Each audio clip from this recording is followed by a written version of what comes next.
So I learned something new today. I was just doing some scrolling and I seen something called From School to Prison Pipeline. It wasn't a familiar term to me, and apparently it's something that has been around since the early 1990s. It's not a formal program initiated by any one individual or even an organization. It's rather a system of practices and policies.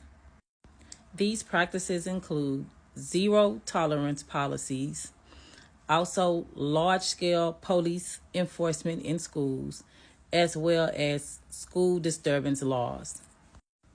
The root of these policies didn't start until school desegregation, as well as the war on drugs and the new federalism, which is school funding.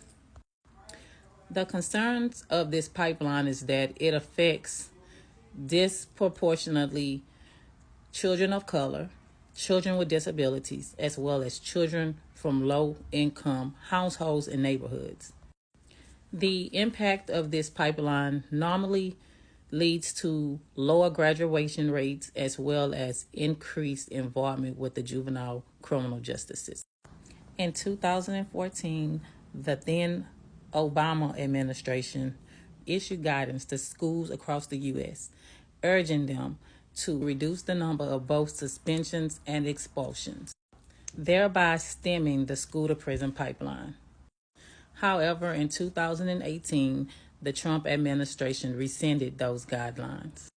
The then Secretary of Education, Betsy DeVos, recited that four scholars had got together and done some research which proved that the suspensions and expulsions had nothing to do with race, but purely showed that Black students were a behavior problem.